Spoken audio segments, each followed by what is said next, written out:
Welcome back to another episode. We're now firmly into spring.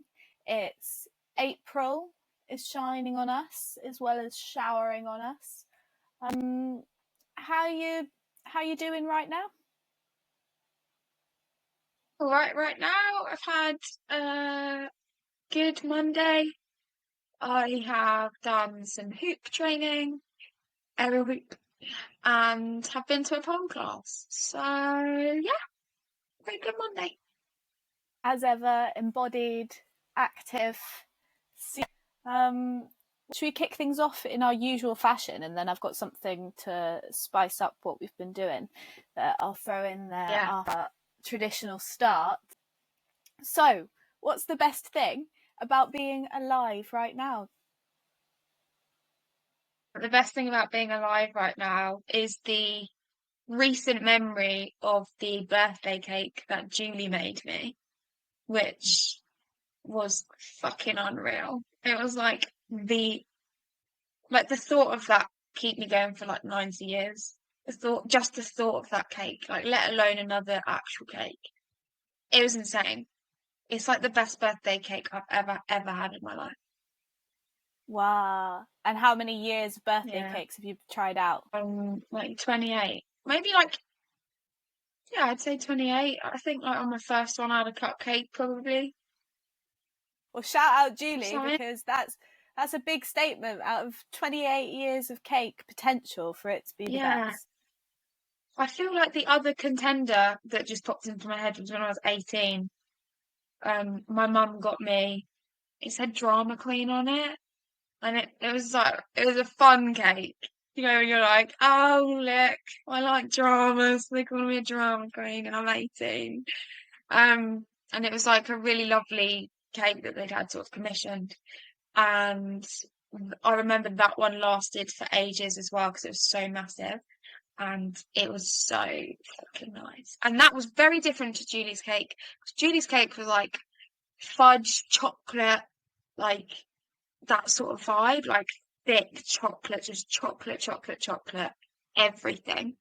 Whereas the drama queen cake was actually Victoria sponge, which is absolute banger with me. So the top two to complete the podium makeup of the rankings. We've got Julie first place, gold medal, 18th birthday drama queen, second place silver. What do you think's coming in at bronze? I don't think it's a birthday cake, but there's a cafe slash bookshop near me that now does vegan gluten-free banana cake, and it's really great. I had to leave the shop just so I didn't keep eating it in terms of the whole loaf. You know, like Georgia, go back every day. There you go. Don't eat the whole loaf because that's gonna make you feel poorly. But it tastes amazing. And I have been back every time I go close to it, I'm like, oh hi, have you got the vegan gluten-free banana bread again? Oh great, yeah, no, I'll have some, thank you. So that's great. I can taste it right now, thinking about it. So for cake fans out there, that's something nice about being alive. I do resonate with that. Like eating cake when I'm eating, especially a birthday cake on your own birthday or around your own birthday, your own birthday cake is nothing. It does really remind you I'm alive right now. And From beyond the grave, maybe we'll be calling out for wow, fancy a birthday cake now. yeah, like that Julie's birthday cake was amazing. And it was really sweet because I was actually a very, very, very lucky girl and I did end up with 2 birthday cakes, which was pretty insane, which was amazing. But yeah, Julie's birthday cake was great to taste, to eat. I ate, gee, when I tell you I was the main taster, I mean it. It was sort of what we have in on the menu for breakfast, lunch, dinner for about 6 days. It was just cake. Insert That's a great reason to be alive. cut of Gus in Matilda feasting on his cake. That's what I felt like. Love it. Made with Julie's blood, sweat, and tears as well. Yeah. And bless her, because she's amazing. She was like, I did taste it because I made myself a cupcake before. She was like, I didn't want to give you a birthday cake that tasted like shit. And I was like, no, it was literally the opposite. So did it get her approval as well? And she told me the secret thing that she did that, like, she said was the game changer. And it's something that she used instead of flaxseed for all you vegan bakers out there. Didn't use flaxseed egg, didn't use aquafaba. Used something very different that I hadn't thought of ever using.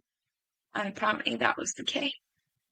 So Julie's secrets to remain a secret have to get in contact directly with Julie if you know her to ever be in on the chance of getting in on that one. I might I slip don't it even know into a Julie, so I've podcast at got some no point. chance. Yeah, later on, if you get Julie's approval, we can come back to it at a later date. Yeah, fully.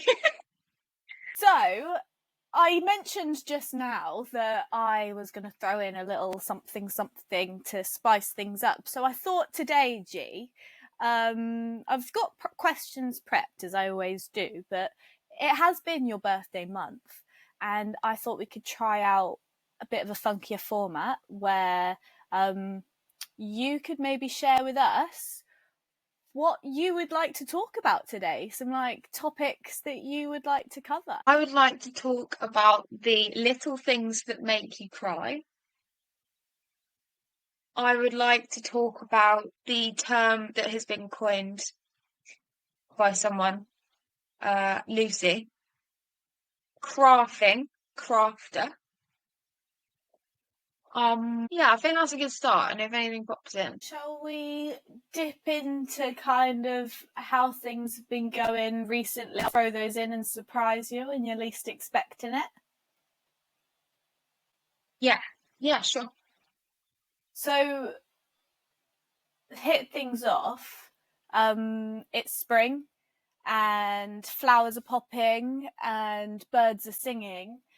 How has it been feeling in that landscape and environment to also be under a creative blooming and blossoming throughout your hoop intensive that you've been participating in over the last month? Do you have anything that you want to share with us here about experience in relation to grief, but also how it's been serving you beyond that? Yeah, what was your hoop intensive like, and what are your biggest downloads? It was really, really great. It was really fun. It was really tough, but in a way that I enjoy. I I kind of have come to the realization that I enjoy the struggle massively. That makes me want to keep going, I think. Is like when I say struggle, I don't mean like major suffering necessarily. What I mean is like I guess just pushing yourself that little bit further than you think you can in your brain to almost see like, oh, what happens there? I also met some really amazing people when I was doing the course, and it was a really lovely space because there was people from different countries and people with like different motivations for being there, and it was just a really lovely, supportive environment to learn and train, and also because it was like a very everyone was very go-getter mentality, which I loved. So being in a room like that's great because you just meet the bar and then you can only push it up from there. And I feel like the energy was high, like from day one, and everyone always like threw themselves at everything. So even if you weren't really feeling it, you'd like look around and be like, "Oh yeah, fair, let's go." It was quite nervy, like starting it because it was you throw yourself into a routine with a new group of people. And I feel like I was immediately beating myself up because I didn't, in my opinion, I was like, oh, I haven't managed to prepare for this course as much as I had hoped I would have. And I think that a major part in that was mum's illness and then passing. Um, because everything sort of, I was still very conscious to have physical practices, but nothing was as structured or as like implemented as it may have been if, we weren't dealing with the dying and death of. So I had to sort of shake that off in the first couple of days and just kind of be like, right, this is where I'm at. I'm going to get the most out of this course no matter what. I'm just going to throw myself in. Um, yeah, that was really good. But it did test me, but it didn't make me, I don't know, I feel like it helped because I wasn't ever like upside down in the hoop thinking like, oh, my mum's dead. Like, and not because I wasn't thinking about my mum, but because it gave me something to be so present with that I was really grateful because it was so intense. So your body feels it. I think when your body is in a space of like aching and strengthening, it's super embodied. So it's even harder to get distracted as easily to spiral, if that makes sense. Because it's like, oh, every single muscle is so sore in such a great way. I'm so reminded that I'm here right now because everything fucking hurts, but I'm really chuffed about it because it means that I've had a great day. It's so ironic that for the body to kind of physically spiral in the air on an instrument with precision, the mind physically can't spiral. The mind physically can't spiral because it has to be present. It's forced into presence in that moment. And I think that's a really welcome reminder for me, but also hopefully others who hear that message of like, you don't have to be swallowed in the grief experience 24 hours a day, 7 days a week, every single month. It sounds like you had a bit of a space where you could dip into for a while that didn't have to be about that. And we've had personal, friendly conversations about what the experience has been like for you. But yeah, what would you say has been something that you're like most proud of from that experience? I think that I kind of just met myself where I was at, and I really I acknowledged the fear, I guess, the fear of, I think whenever any of us do something new that's hard, there's that, like, the loudest voice at the start is always like, oh, fuck this. Why am I doing this? Get out. What are you doing? Just, you don't bother, mate. And I would say that I'm proud of myself because I think I'm very good at like negotiating with that stage of the process, even though it can sometimes be quite loud. I think sometimes the best way to like get through that and get over yourself, to put it bluntly, is to just crack on with the job. And the job and the point was to train aerial hoop. So all of this like pitter patter that my brain was coming up with was just like procrastination tactics over fear of actually maybe getting good at something. Um, and you have to fail so hard at things if you want to be good at them. And that was such, like, I love physical practices for that reason. And when you're in a space where everyone is like going for it, it's so nice when you're in a space where people are literally like celebrating everything because every single like failure is actually like a massive leap towards getting it. Like each rep really does count, even though at the time you might be like, I've done this 100 times and it's never going to work. It is just, I feel like all physical practices just remind us of trust the process. And I think that that can be translated to grief massively because there's days where it's horrendous and there's other days where it's calmer. What I would say though is what I did notice is that on my days off from the hoop, during the week, during the weekend, I think I got hit with like a double dose of grieving. Where I like realised I was like, oh gosh, I really just need to like sit in the woods for a bit by myself and cry. I feel like I let myself do that because I was like, whew, haven't really had the space or energy to like grieve as hard as I had been.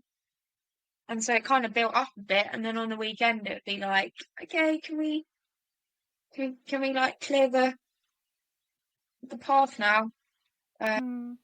And thank you for sharing that, because also, like, referencing what you were just saying just before that, when you're in the thick of it and on, like, not to, like, create too much association with like light or dark, but like on darker days you might not realize like how that does have some value in the eventual perspective, or persisting or turning up again and again and waking up again and Yeah, again. So yeah, it's a useful kind of polarity to have, but also there's no right dark to it, because they're both welcome and valuable parts of this crazy journey that we're on as being a human being, witnessing our own feelings in relation to loss and life and grief and death and all things in between. So yeah, no, I think that's a really welcome thing that you just shared about both sides to that coin. Um, yeah. Moving on slightly, it's been a big month for you actually. You did this whole hoop intensive. You've been keeping up with the training, the physical challenges, and it was also your birthday. So we spoke a little bit about those glorious cakes, but I'd like to, if it's okay, bring into this space a little bit about your account of what it was like to have that first day that you were born, that obvious has a profound difference this year than it has done previously. And what was that experience of being you on that day of your birth like? And did it bring up anything around you and your mum, or what would you like to go into there about that bit? I feel like, to put it straight, it was such a hard day to ride because it was lots of things all at once. Um, it was like, super grateful that my family like showed up, and like just little things this year really made the difference. Like my cousin and auntie had picked out a helium balloon, and like I just was like so grateful and appreciative that I had a birthday balloon. And like, yeah, just the little things like my uncle and auntie again, they picked out like a little tiny butterfly kite, which wasn't technically for my birthday, but it sort of was. And yeah, just little things like that. And I think realizing that what's really important is someone's presence. Yeah, it brought up a lot of stuff because it brought up the obvious that like mum's not here. Um, but it also because it's a bit of a tricky one in terms of mum's last year.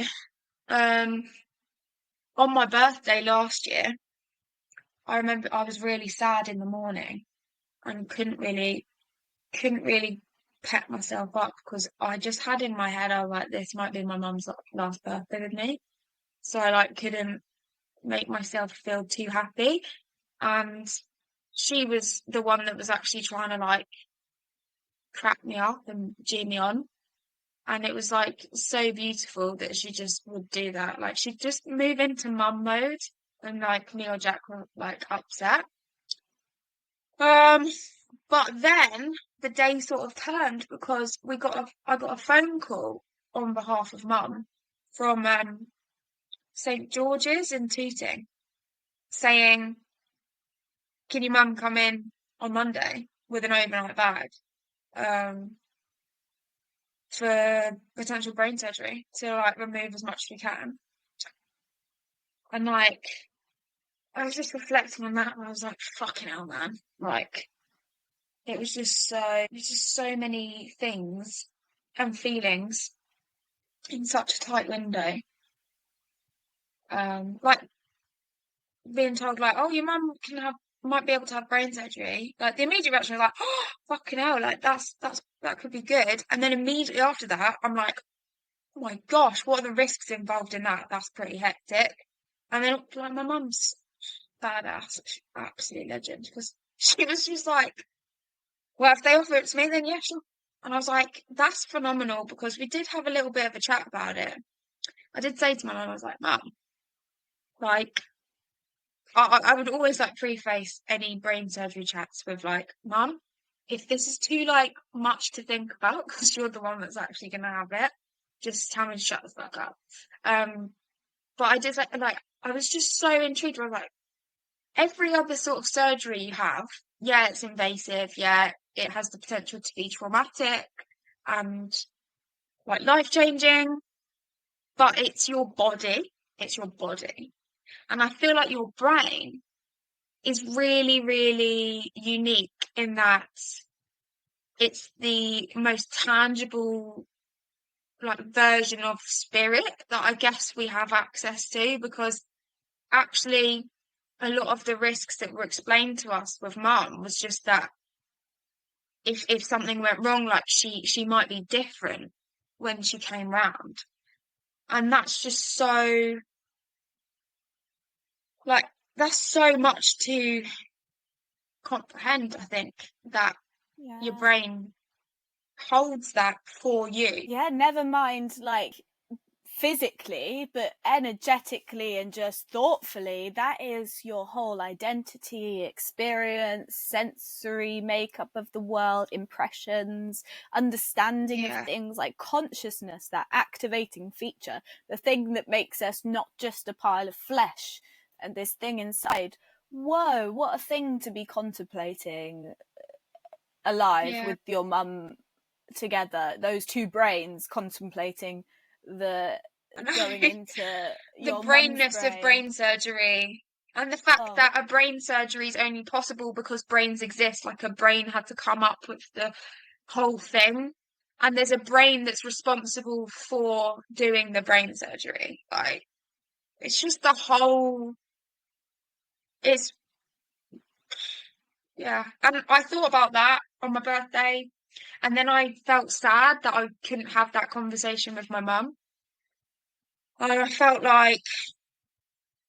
very aware on my birthday of how quickly time can pass and how sometimes at the time in the last year or so, different events, it has felt like I've been in a gas chamber that it's been like I can't breathe, I can't see the door, I don't know when the air's gonna clear.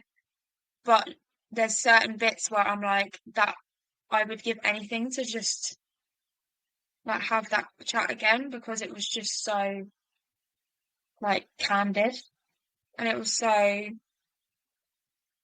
like connected because I'm pretty sure like the way I don't know like she was just fucking amazing through the whole thing. Like I remember when we got to the hospital, she was obviously like very nervous. Like I would have been like, Mum, why aren't you nervous if she hadn't been? But she was just so brave and like all four of us sat in that doctor's office and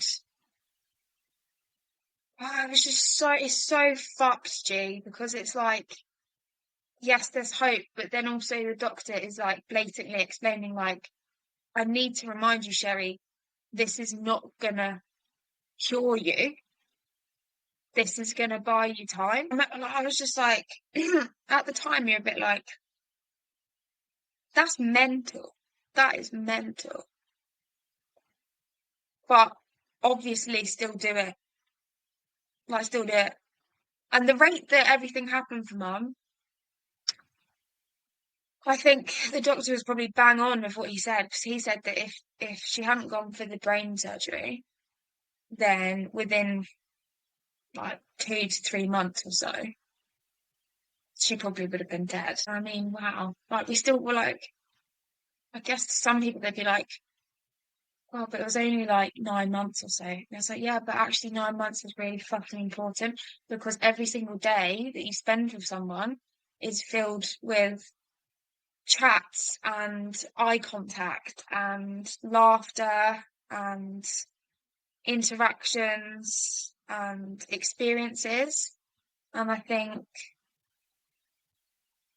it's that fullness that is just so worth living for, even if the fullness isn't what you think full is. Like, to me now, like a really full day with people that I love actually just involves us all doing something that we all enjoy and having a right fucking giggle. It doesn't matter where we are really, or how much money has been spent.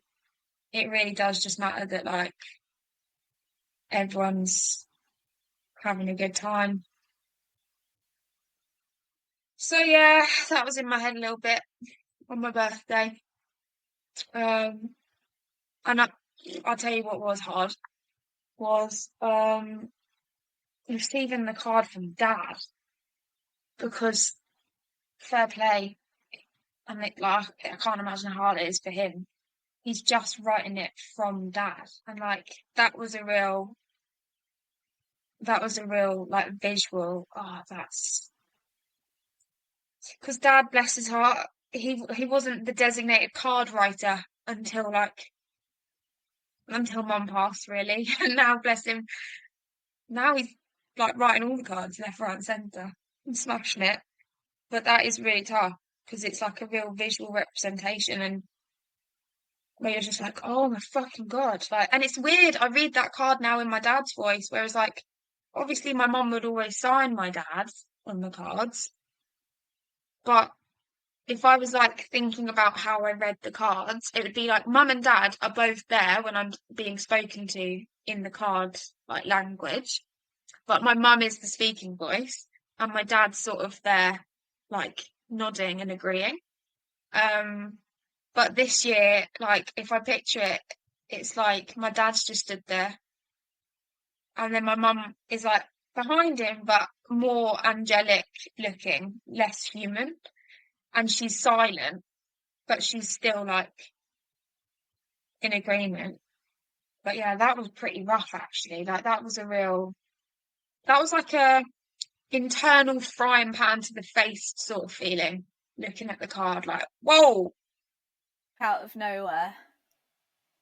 Yeah, we're just like, fucking hell, that's savage. And fully I can relate to what you're saying about the small things, like whether it's the one name in the card or the balloon on your birthday, like the glimmers as well as the little bear traps that you didn't realise are coming. They hit hard, the small things, don't they? Sticks and stones may break my bones. Well, they do when they're coming at you in the form of little grief parcels. Yeah, they do. Yeah, and they pop up. And like the first thing I did on my birthday, in fairness, because the night before I was well sad, and it was one of those situations where I kind of cried on the way into sleep on the night for my birthday, and then I pretty much did that like cliche film grief depiction thing of like opened my eyes and then just started like having a cheeky little cry and looking at my mum up there and being like, fuck's sake, Shez. What are you doing, mate? Who's gonna put a banner up over the door like you do every year and like smack a few balloons around and be like, happy birthday? And she'd always sing like, happy birthday to you, like before you'd even like get down properly. She'd be like a madwoman coming at you, being like, happy birthday. And it's just like it's amazing that everyone else has their own thing, but that's that's what my mum could do that was special, is like just bring a mumness, you know? It might be a nice time to remind about before we even started recording any of these episodes, me and G sat down and we had a bit of a discussion about just poignant things that we'd like to kind of pull into this world. And I promised that occasionally I'd bring us back and remind us of some of those things. So here's one of those moments, G. You said to me in that note-taking session, Mum's important to my story because of the ripple effect of being born. Mum gifted life, but she might not witness the repercussions of that profound act. And I thought that's really powerful when put into relation to what you were just saying about that birthday morning and that experience of key moments throughout your life that you got to share with your mum on those birthday mornings and beyond, but are represented by that engagement that is a little glimmer for you. So yeah, how does it feel to be reminded about that thing that you shared about her being the reason why you're here? Yeah, I think it's most poignant on your birthday because, yeah, I was definitely reflecting on the fact that on your birthday, it's not just a day for you, really. I mean, if you're the one that got birthed, excellent, good job. We will celebrate your like time on the earth that you've clocked up so far. But equally, the other person that's so important in that day, more than anyone else, because the other family is important, but no one else was directly involved in birth in the same way that your mum is. So it's the parent and the child, it's the mum and the child that it's just so like connected on that day. Because that is the day that like, bosh, she popped out a baby, she popped out a human. And then 28 years later, I'm recording a podcast with my mate G. Do you know what I mean? And that's a ripple. Like, she pushed me out, and then 28 years later, G Stu was like, doing a podcast. Do you want to be part of it? And I'm like, yeah. And that's like a big fat ripple that just didn't come to the shoreline for like 28 years. Thank you, Sherry, for this moment right now. To answer that question, I always Cheers, ask you at Mum. the beginning, I'll be like, what's the best thing about being alive right now? It's that, the sensation of being inside the ripple. We are forever rippling and unraveling. And they sort of like, they drop off. Like, there's so many different shores. Like, right now, like other ripples that I've dropped off recently, even my like friendships that I now have with some of my mum's friends, they exist in the way that they do currently because my mum has passed away. Like, I'm very grateful that there's a lot of really amazing people in my mum's life who have now like gone out of their way to check in with me regularly, and that feels like another ripple, you know? And like the creative work that me and Jack are doing, and like the things that Dad's doing for himself, like, yeah, right, it's hard and things are slow, but I don't think he realizes like how how great the little things are at this point. Do you know what I mean? Like the little shuffles and the little waves, they still travel. Like, if you had fast waves all the time, it would just be horrible. You'd just be churning it up and it would be minging.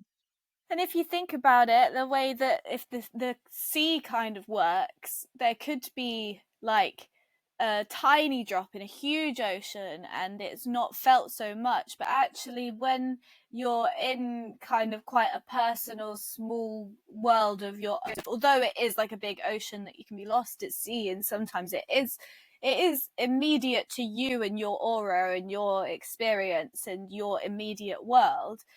Like the small drops can be really felt in the pond. The fish underneath the water are so sensitive to even just the reed moving, and the other side of the pond it can be felt. So yeah, those small ripples they have a huge effect on our daily lives. So big up Mark Taylor on your ripples as well.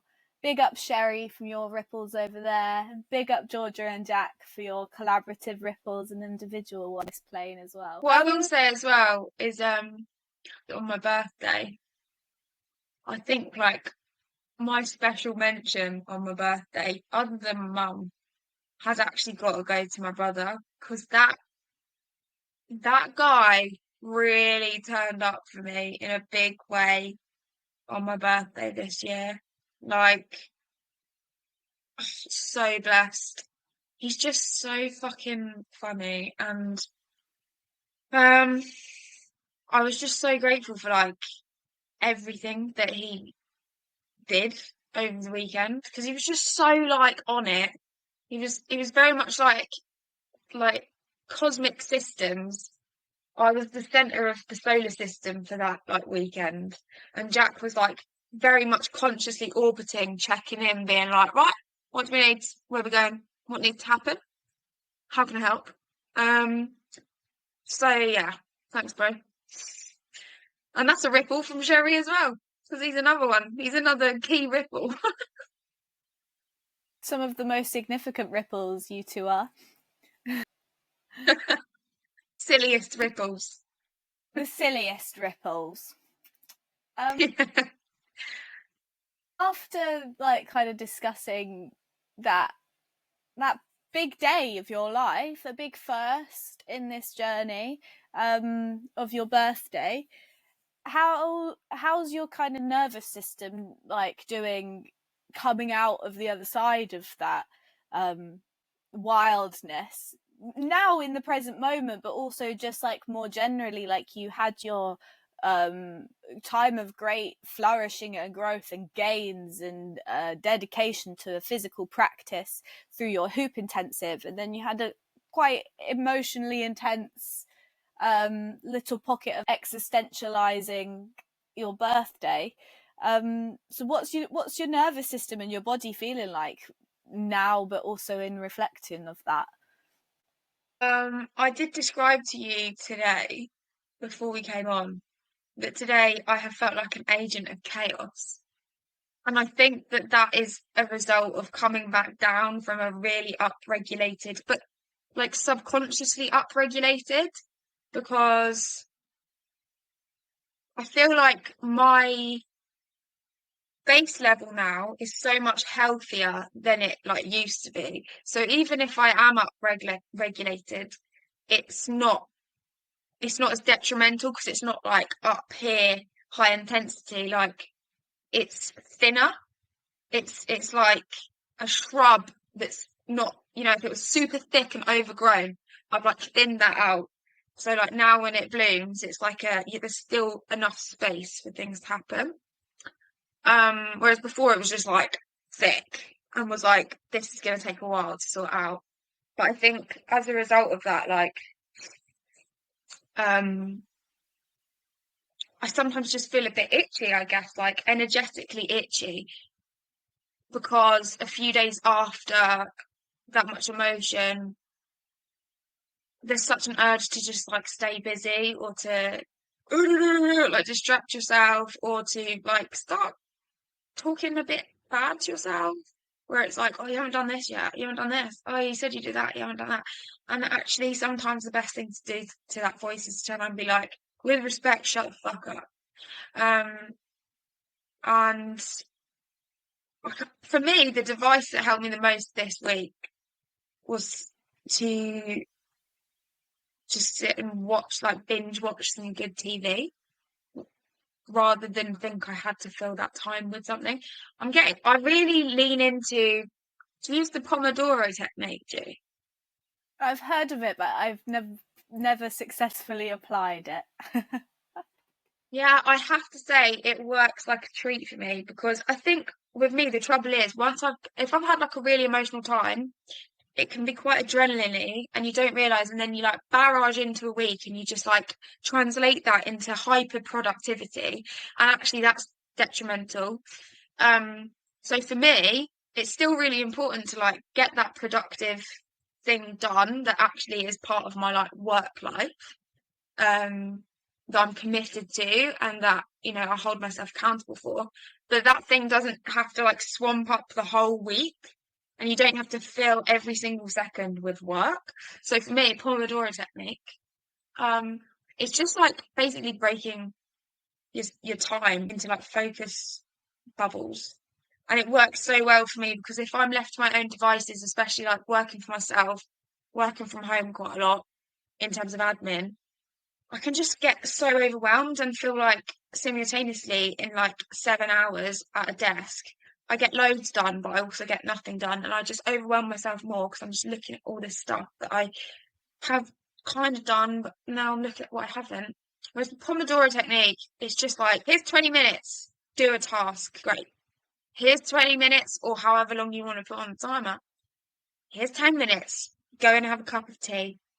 Here's 10 minutes, go and do a handstand. Here's 10 minutes, go and scream into a pillow or like whatever you need to do. And then by the end of the day, I just feel so much better. I think it's the focus thing. I think because when you're upregulated, everything gets scrambled and you don't necessarily realize immediately. And having devices like compartmentalizing time, and what's the word I'm looking for, G? Compartmentalizing time and promoting focus mode. Promoting. That word was just like beep, beep, beep. Promoting focus mode is really important. Which ironically couldn't focus on the word promoting that I was trying to promote was focus. So I should do more of it really. Where's Pomodoro when you need him?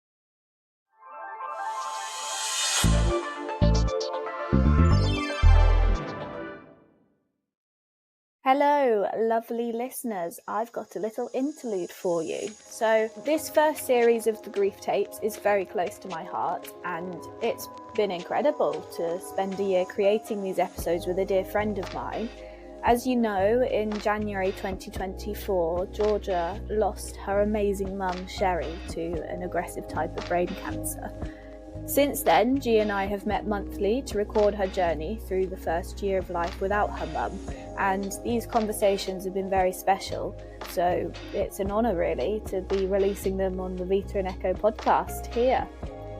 Last year, Georgia also challenged herself to complete some awesome physical feats, which she smashed and raised over £9,000 for two charities that supported her mum and family throughout Sherry's illness. First of these is the Woking Hospice, which provides holistic care for patients with life-limiting and terminal illnesses. And second is the Fountain Centre, which supports the emotional, physical and spiritual well-being of those affected by cancer. This podcast is completely free to listen to. We want whoever needs it to be able to find it, and so episodes are available on most platforms. But if you're drawn to give a token of support for G and the sharing of her story, please consider donating to her new Just Giving page that has been set up for us listeners. Georgia's less than £1,000 away from hitting 10k, which is an amount which could make a real difference in the lives and families of those experiencing similar illnesses as G's mum.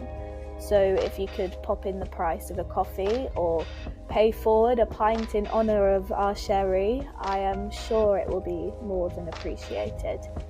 Details of where to find G's campaign will be in the episode notes, and links are in various places across our online platforms too.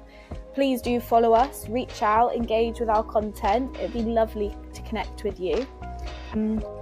Finally, and I guess most importantly, please accept our invitation to send this podcast to someone you think would appreciate some time to listen and take stock of life's echoes. Big up to all my fellow human grief tenders, world benders and heart menders. I see you. We've got this. Now let's get back to it. So yeah, I think an agent of chaos manifested today in a really fun way. Like I feel really chilled, but I feel like a bit of a tornado that was just having a good time. Because like today was a busy day, but a really fun day. Woke up, saw the sunrise today, G. Absolutely glorious sunrise, like blue sky. I was like, bosh, went for a wee at like 5:10. Was really happy that I did because I saw the sunrise. And then I had a cheeky physio appointment which was a great time because my shoulder's feeling better. Then had hoop training. Then set up my hoop in the garden and like did loads of sort of like bits and bobs. But as I said to you before the call, I was in a bit of a mode today where like every single room I went into and every task I did, I just like left a literal trail of like debris behind me that I hadn't noticed I'd left until I came back into a room and I was like, fucking hell. Like, what happened in here? It's like I went to the bank. My dad like was great because we ran some errands, but I'd like pop in the house and it's like empty your bag looking for the items so you can jump back in the car. And then when we got home, I'd like go up the garden. So I was in the garden, and then suddenly the garden was fucking state. I was like, luckily my dad is like on board with me a lot more now and understands me a lot better, I think. And he did just giggle. He was like, "It's fine." And I was like, "Thanks, Dad." So he knows I'll clear it up, but it's just jokes and you look around and you're like, wow, I've really just been flowing hard today and having a good time. Yeah.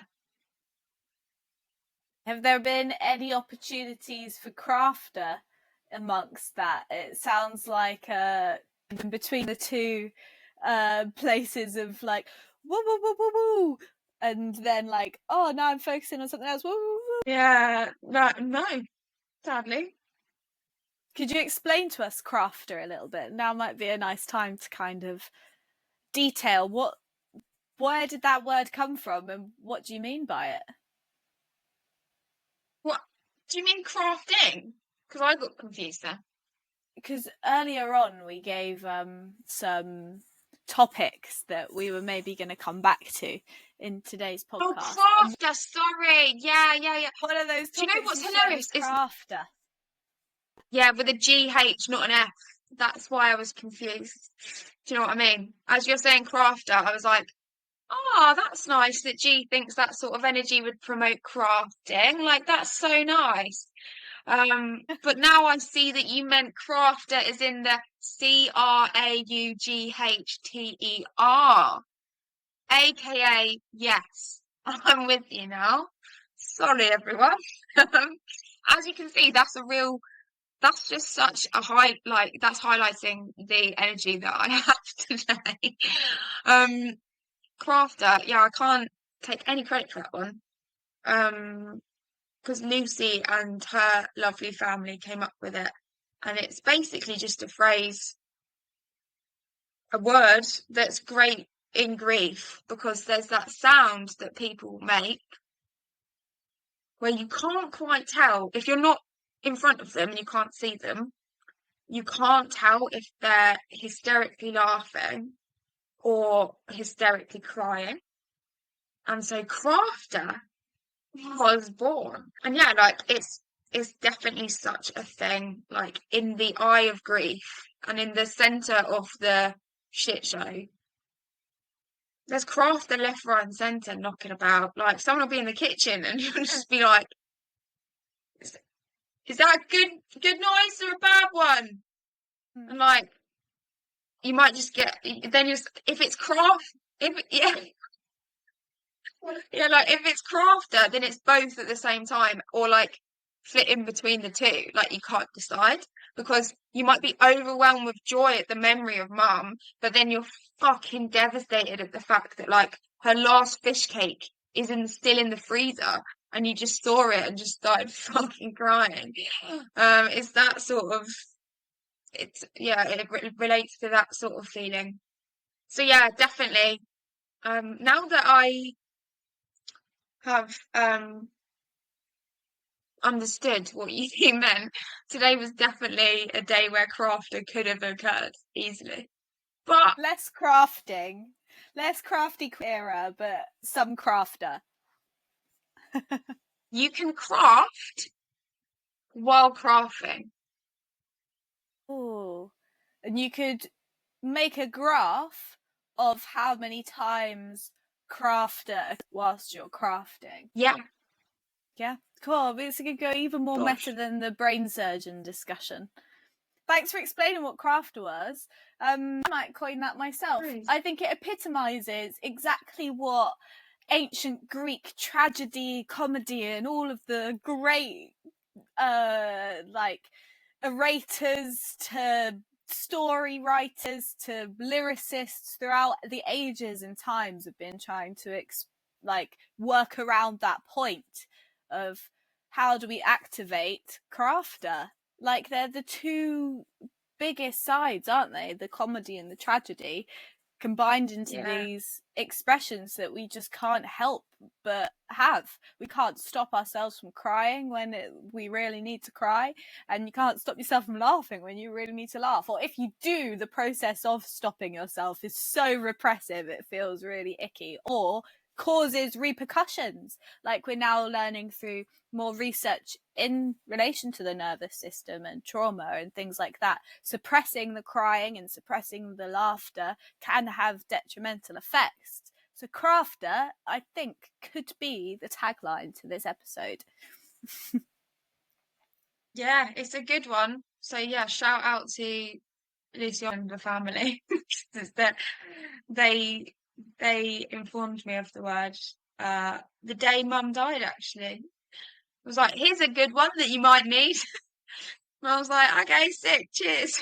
They went wrong. Grief essentials, I think that should be at the top of the list. Yeah, yeah, you need a grief pack. You know, when you go to a music festival and there's like FAQs like, what should I bring? And then like Yeah. someone's made a fucking graphic of like a And bag these are with the all the shit things in you it. should and do not bring, like aerosols and like sharp Yeah, yeah, objects. like don't do that. No illegal drug taking. Yeah. What would be For on your grief list pack, of what would be essentials in your grief pack? What would be the top 5 things that you would put into your grief pack? right?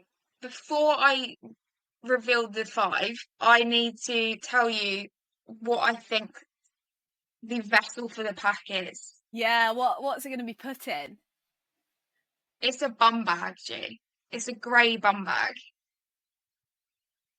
It's really fucking underwhelming, but it's pragmatic and it's discreet. Like you can pop it in another bag, you can carry it around with you. And in the grief bum bag, there is. I think I'm not gonna put them in any order right now. Crafter, like that's a good one to get on board with. Number 2 is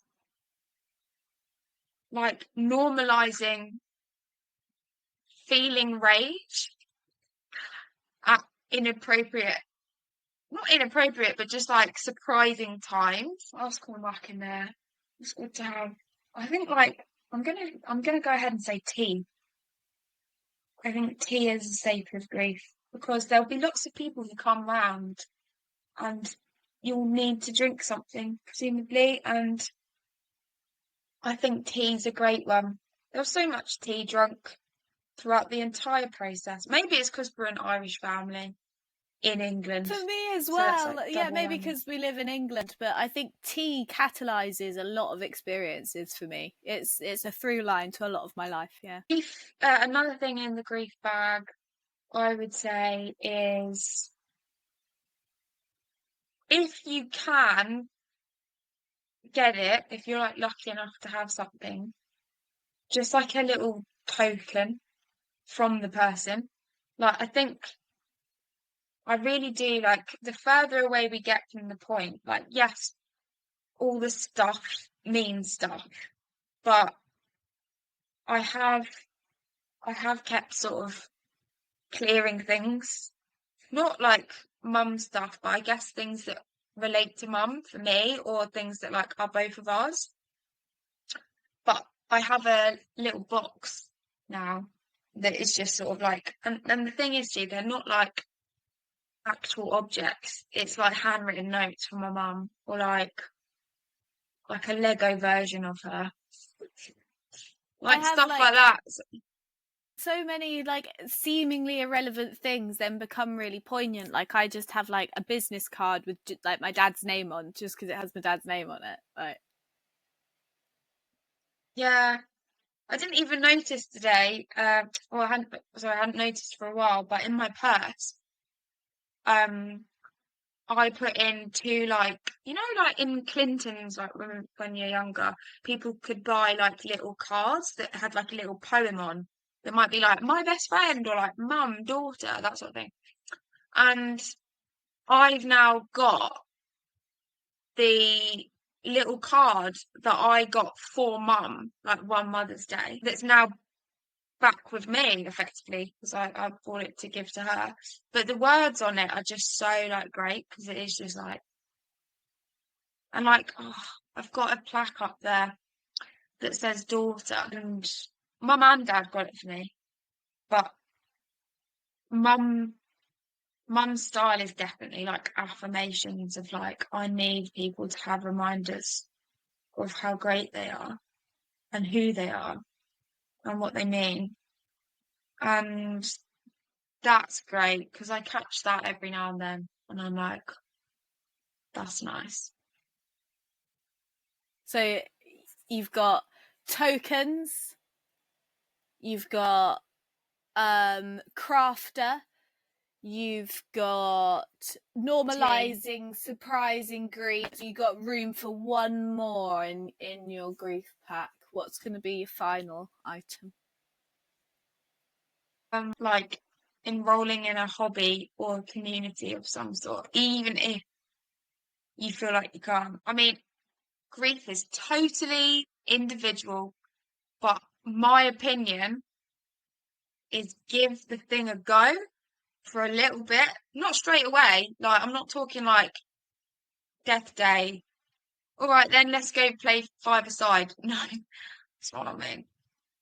Like, once you get probably like post funeral and you sort of like start trudging into that aimless sort of territory of like, what the fuck do I do now?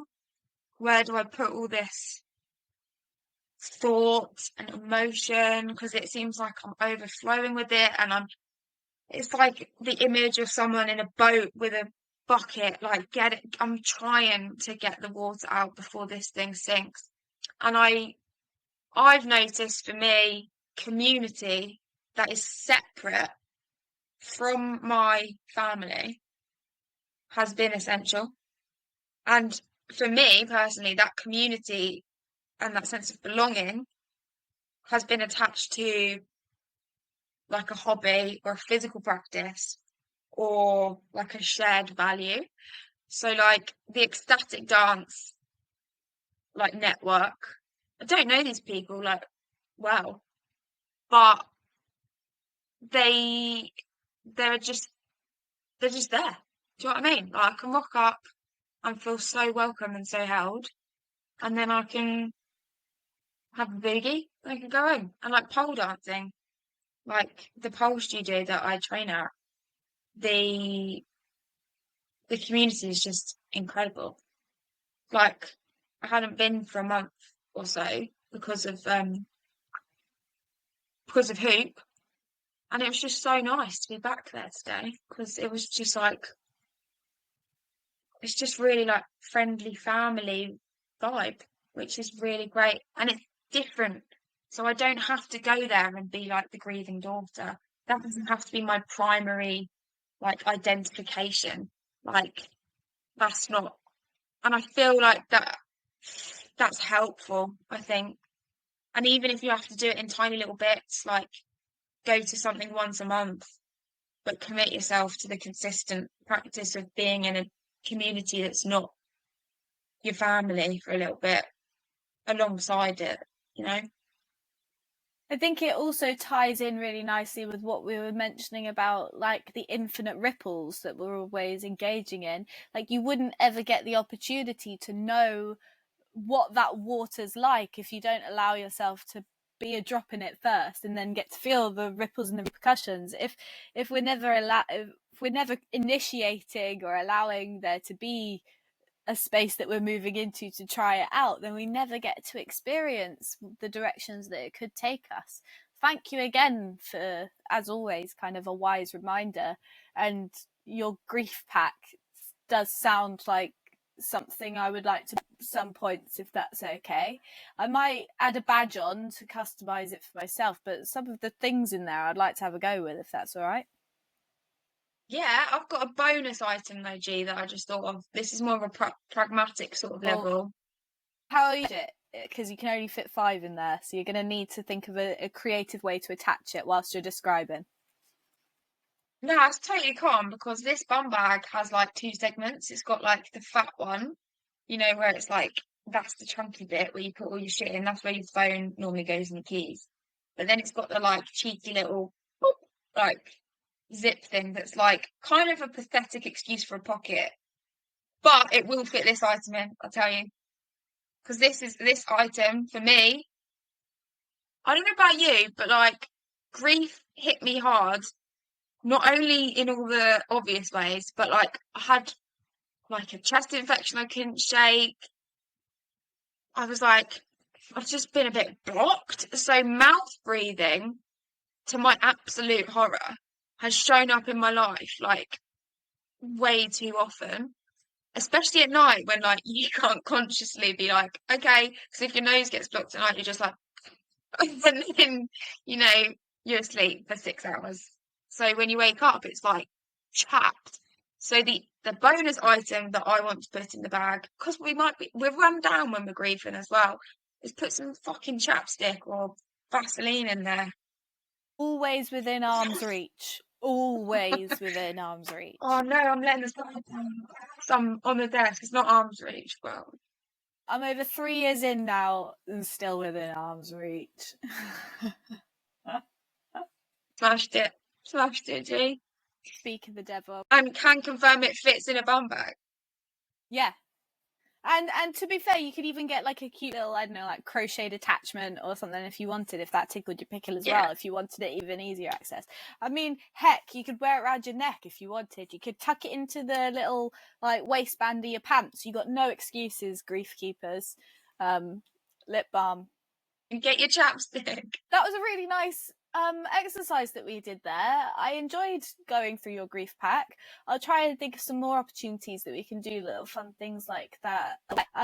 But before we start rounding up today's episode, I wonder if you'd like to kind of wind back a little bit to touch back on what we were mentioning before about those little things and the glimmers and the little triggers, and maybe just give a bit of space to talk about whatever you would like to in relation to those little things that make you cry. Yeah. One that popped up yesterday, which was like so smacked me because it was from like zero to hero in terms of, oh God. So I was at work, doing a kids show, and it was a great time. Um, great like group of kids, great audience. I had a really lovely time. The kids were really lovely. And then as I was packing away, this really sweet little girl came up to me and she just like tapped me on the shoulder and then was just like, "Where are you going now?" And I was like, "Oh, I'm going home now. I've got to go home." And she was like, "Oh, do you live with your mum?" And I was just like, they was like all having in a split second. So I was just like, "Yeah, yeah, I live with my mum." But then she kept asking about my mum, and I was like, "Wow, this is like." She was like, "Do you get on really well with your mum?" And I was like, "Yeah, yeah, I do." And before she could even reply again, she just skipped off. And I was like, yeah, I was a bit like, wow, that was, because I mean, don't want to turn around and be like, here's the cold, hard truth. Lovely, joyful, innocent 6-year-old. Do you know what I mean? Well, no, that's one of Mm. those things that like it doesn't even need a violin underscore to actually pull on the heartstrings of. They try and depict those moments in films and TV shows all the time, don't they, of like Mm. exactly that sort of interaction. So what was that like, having that like lived experience of another one of those pan to camera moments of like, whoo, That was something so seemingly small in a little girl's day, but that has completely changed the trajectory of your next little while. Yeah, yeah. I feel like when that happens for me, like, you know, the term getting choked or choking up, like for me, it like comes up here and then sits here unless I like release it. And I feel like I'm quite good at like holding it in this space when I need to. And that's what I did yesterday because I kind of then was just a bit like, I guess, happily reflective on how like upfront kids are and can be, and also how like genuine and innocent those questions are, and how as an adult, like you actually can choose how you respond to stuff. Like if you can think about your response when you're taken aback like that with a kid, I feel like you can do it with everyone. It's just a level of awareness. And I think that was yeah, I reflect on that, but I was like, oh, yes, we can actually think about what we want to reply with before we say it.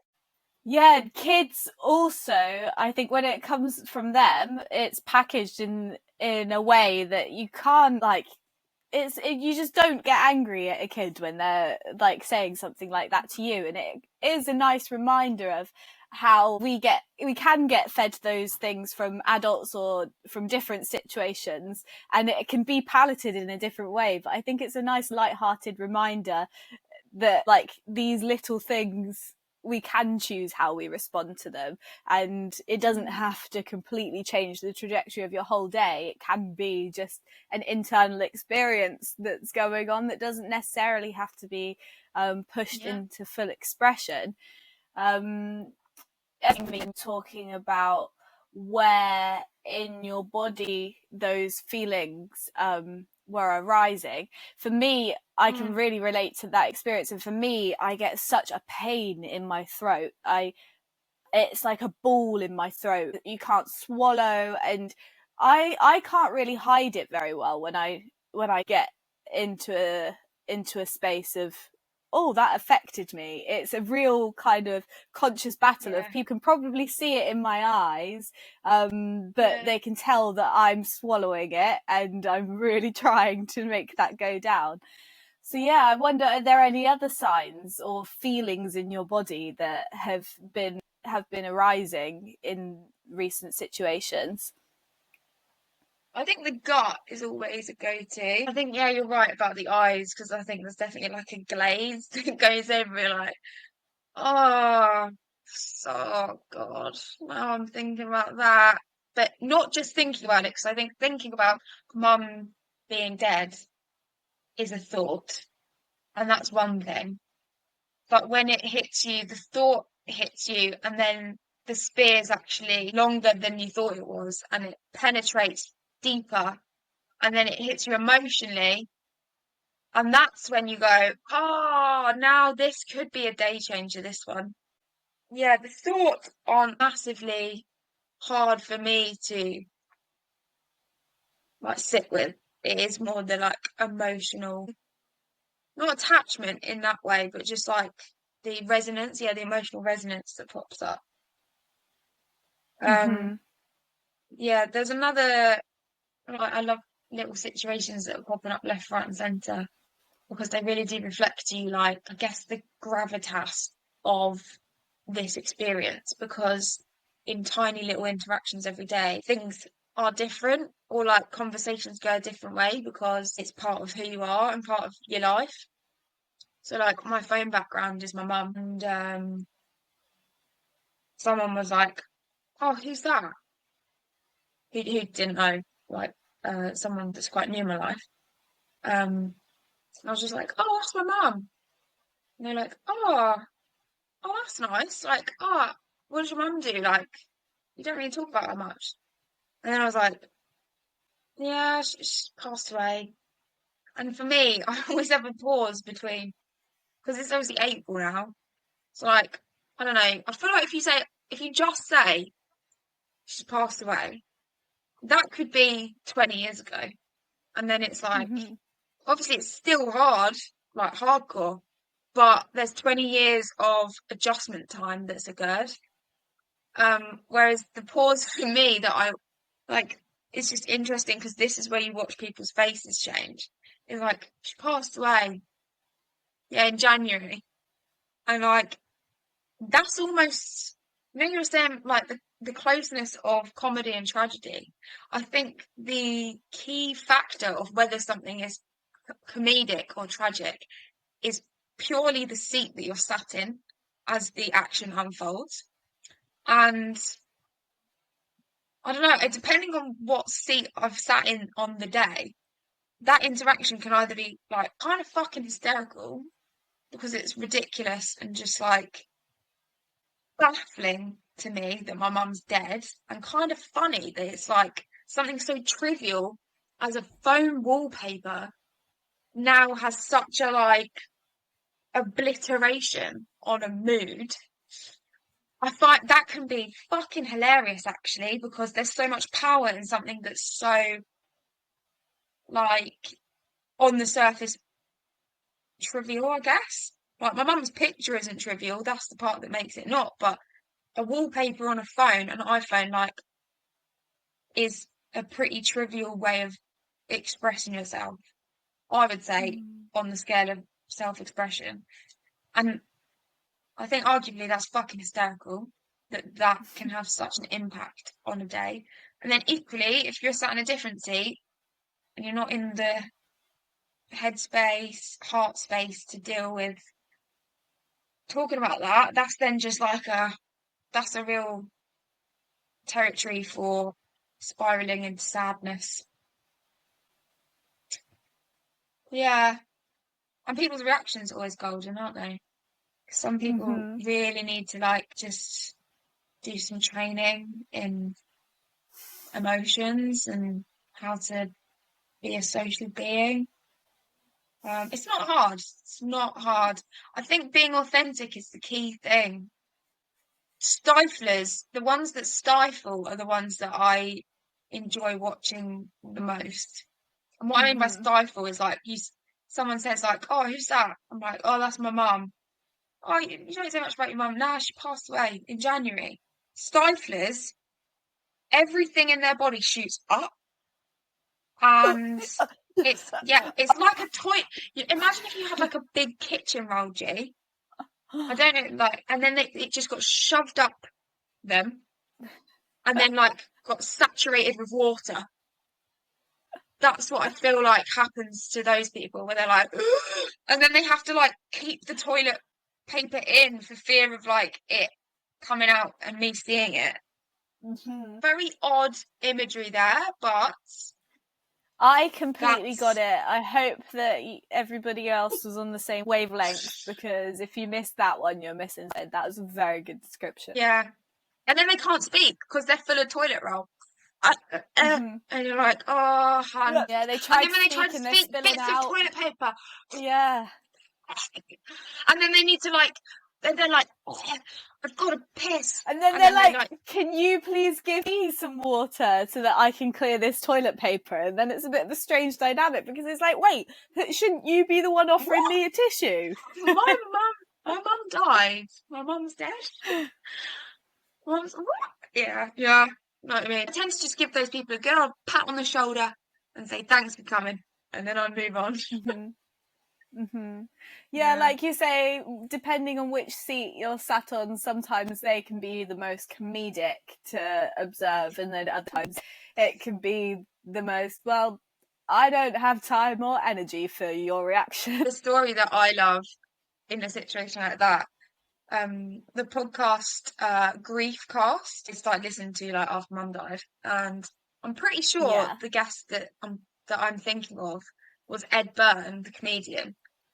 Because fair play, he went on the podcast 3 months after his brother had died, and you could like obviously it was also raw, and I thought it was an amazing interview, but he was talking about like that bomb dropping of when you just are like they're dead, that sort of that conversation that happens, not necessarily with people that our family or like important people to know, but like your strangers or your like pissy clerks at a store that are just making your life a bit shittier that day.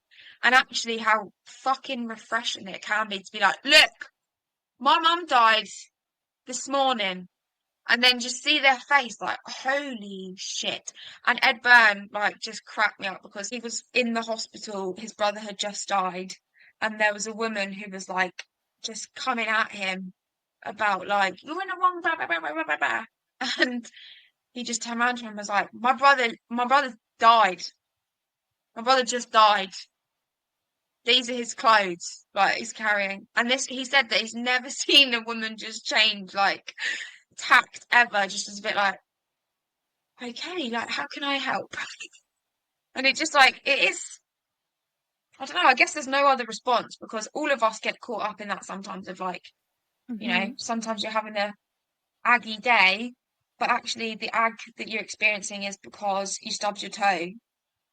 And I feel the relativity Just of that is really important. Like, we can be a bit ignorant to those things, and then grief is a bit of a yeah, sobering as well as an intoxicating situation where it's like, oh, like, hey, don't sweat the small stuff, but also sweat the small significance, and puts it kind of more into yeah, perspective where, yeah, we're all subject to being a bit ignorant and living in the ego mind, yeah, sometimes driven from this place of I, but those little moments, and they mean so much in the grand scheme. I am very grateful to my grief for those reminders and interactions, like the one that you shared, that the comedian shared in the podcast.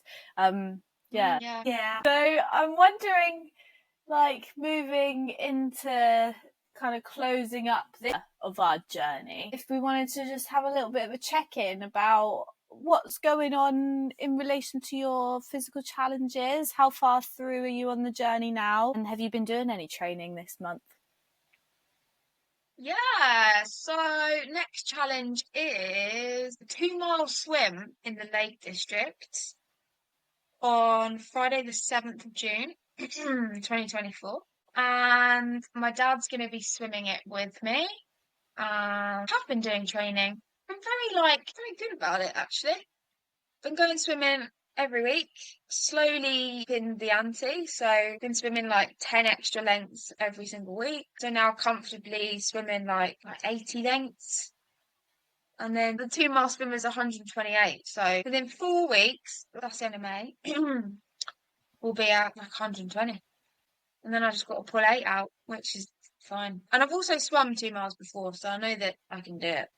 Um, and I love it. I love swimming. I think that's the difference running. Like running is a learned love, whereas swimming is an innate love. You are pure mermaid vibes for me. I think the mermaid emoji is quite used by you, and it is probably the closest depiction in emoji form for like your energy, I feel. Thanks, Julie. I'm excited to hear about the account of the mer horse on her adventures as she plows through this next challenge. So by the time we have Yes. our next meeting, you'll be just about gearing up for that leg of your hmm adventure. hmm And fundraising pot still going, still growing. How's it looking? So we're at about like 8,100. It has slowed down, but I'll be gearing it back up again soon. And come on, people, we've got to find less than 2 grand before October. Come on now. That's looking really I'll terrible. just start Ripples. going It's out to the streets with profound. buckets. Yeah. Yeah, if you haven't even Yeah. done that yet, G, this has all just been like word of mouth, people in your life. I'm part of quite a few Facebook groups that mean a lot to me because they've been like, and they're the sort of groups where people like whacking, I'm doing a fun run for Denise or something, and everyone does donate. So maybe I will whack it in some of the trusty Facebook groups that I owe a lot to. That effect again, the communities that have held you and you've held them, that's the container. So yeah, head on with that droplet and see what the ripples that it takes you. Mm-hmm. Yeah. So at the beginning of the podcast, I asked you, are there any topics you'd like me to cover today? So I think instead of asking you our traditional question, I'm going to switch it up and I'm going to ask you, G, what do you want next out of life? Two things. Another cake from Julie. And the second thing is, it sounds odd to say this because my mum died in January, but I think like what I mean about this is how grateful I am for life in general. Kind of want like just more life, more life, more flow, and like that doesn't, there's no way to keep living life and my mum still be around. So like the only way out of this one is literally through it. And that I think that's in that direction. So Shire horse activated, steam train on the go. I'm feeling quite And content. Even though I'm an agent of chaos, I feel like my magma core of my being is at a really like sustainable temperature. And that really affects every part of your life. Like even the bits where like you have a conflict with someone or you get rejected in some capacity. I think if that magma, and I kind of view that as like your self-esteem, as long as that is in place and nurtured, I do actually think that pretty much all life events are surfable. I'm not saying the surf's going to be fun, guys, but I'm saying that you can hang on to the boards. surf's up, cakes ahead. Surf's up. Surf's up. Julie, your cake's amazing. Also, guys, this is so funny because Julie is amazing.